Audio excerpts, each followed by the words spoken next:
आप सभी अवगत हैं कि कल से केंद्रीय चयन परिषद सिपाही भर्ती की परीक्षाएं शुरू हो रही हैं और विगत वर्ष ये परीक्षा मूल रूप से आयोजित होनी थी 1 अक्टूबर 2023 7 और 15 को होनी थी, लेकिन पहले ही पाली की परीक्षा और द्वितीय पाली की परीक्षा समय पूर्व उसके जो उत्तर कुंजी थी वो सोशल मीडिया पर वायरल हो गई थी, जिसकी वजह से परीक्षा को स्थगित करना पड़ा था। उसके बाद जो कांड का अनुसंधान 76 केसेस टोटल हुए थे पूरे राज्य भर में, जिसका सभी का अनुसंधान आर्थिक अपराध इकाई के द्वारा किया गया है और किया जा रहा है। इसी क्रम में कल से 7 तारीख से परीक्षाएं पुनः शुरू हो रही हैं। 6 चरणों में परीक्षाएं होंगी। 28 तारीख तक किसी माह में इन परीक्षाओं का आयोजन किया जा रहा है केंद्रीय चयन परिषद सिपाही भर्ती के द्वारा। और ये अभी तक राज्य की सबसे बड़ी रिक्रूटमेंट है पुलिस फोर्स की। लगभग 22,000 इसमें हमारी वैकेंसीज़ हैं और लगभग 18 लाख कैंडिडेट्स हैं। तो इसमें बहुत से साइबर फ्रॉडस्टर्स हैं, बहुत से ऐसे पुराने प्रोफेशनल गिरोह हैं जिनके ऊपर हम लोग नज़र रखे हुए हैं। कुछ हम लोगों को सूचनाएं जो हम लोगों ने नंबर और ईमेल आईडी सार्वजनिक किए हैं, पता चल रहा है कि अभ्यर्थियों को कांटेक्ट कर रहे हैं कि हम आप लोगों को उत्तरकुंजी उपलब्ध करवा देंगे, जब प्रश्न पत्र उपलब्ध करवा देंगे आप इतना पैसा हम लोगों को ट्रांसफ़र कर दीजिए। और दूसरा क्या होता है कि जिस दिन परीक्षा होती है उस दिन फेक उत्तर कुंजियाँ या फेक क्वेश्चन पेपर्स किसी तरह से वायरल करते हैं ताकि जो परीक्षा की सैंक्टिटी है उसके ऊपर प्रश्न चिन्ह लगे, अभ्यर्थियों में अभिभावकों में बेचैनी पैदा हो, ताकि परीक्षा की प्रक्रिया को ये लोग दिग्भ्रमित कर सकें, अभिभावकों को और अभ्यर्थियों को दिग्भ्रमित कर सकें।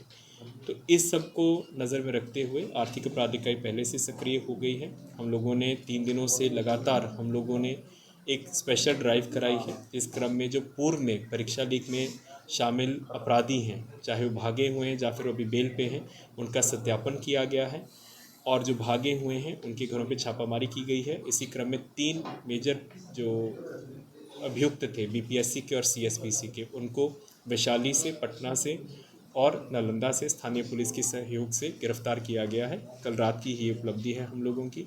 इसके अलावा बहुत से टेलीग्राम चैनल्स, व्हाट्सएप चैनल्स जिसमें ये सब अफवाहें या फिर परीक्षा लीक के संबंधित बातें हो रही हैं, उनके ऊपर हम लोग मॉनिटरिंग कर रहे हैं। हम लोगों का सोशल मीडिया पेट्रोलिंग यूनिट, उसके लिए स्पेशल हम लोगों ने टीम को तैयार किया है और हम लोगों ने सार्वजनिक नंबर और ईमेल आईडी भी दिए हैं ताकि किसी प्रकार की अभ्यर्थियों को, उनके अभिभावकों को या फिर आम नागरिकों को किसी प्रकार की सूचना मिल रही है प्रश्न लीक से संबंधित, चाहे वो सही है चाहे गलत है, उसका सत्यापन करना चाहेंगे, शेयर करना चाहेंगे तो तुरंत हमारी टीम के साथ शेयर कर सकते हैं। हम लोगों की टीम यहाँ पे कार्यरत रहेगी, 24/7 कार्यरत रहेगी ताकि समय रहते सभी सूचनाओं का सत्यापन किया जा सके और जो भी कानूनी कार्रवाई बनती होगी वो हम लोग कर सकेंगे। जो 3 लोग गिरफ्तार हुए हैं कल रात की उपलब्धि है। एक अमन कुमार है, ये बीच बाज़ार सोसरा नालंदा का है।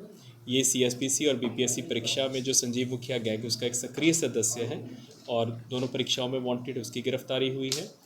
एक वैशाली के बिदुपुर से सुचिंदर, उसकी गिरफ्तारी, सुचिंदर कुमार की गिरफ्तारी हुई है। ये बीपीएससी टीआरई परीक्षा में अभियुक्त है। और जो विशाल चरसिया गैंग है जो कि उड़ीसा पब्लिक सर्विस कमीशन और दिल्ली सब इंस्पेक्टर सिपाही भर्तियों के मामले में पहले भी जेल जा चुका है और वर्तमान में बीपीएससी परीक्षा लीक में ब्योड़ जेल में है, उसका ये सक्रिय सदस्य है और बहुत इंपॉर्टेंट सदस्य, उसकी गिरफ्तारी हुई। और तीसरा करण कुमार जो कि मूल रूप से नालंदा का रहने वाले हैं और अभी यहाँ पे मारूफगंज मालसलामी पटना में रह रहा था, उसकी गिरफ्तारी हुई है। ये सीएसपीसी जो सिपाही भर्ती की परीक्षा लीक हुई थी और बीपीएससी की जो परीक्षा लीक हुई थी, दोनों में संजीव शिव मुखिया गैंग का सक्रिय सदस्य है और जो भी फिरार चल रहा था इसकी गिरफ्तारी कल। अब तक कुल कितने लोग गिरफ्तारी हुई है? बीपीएससी में अभी तक अगर हम लोग देखें तो लगभग 350 लोगों की गिरफ्तारी हुई है और सीएसपी की परीक्षाओं में हमारे पास टोटल 76 केसेस हैं।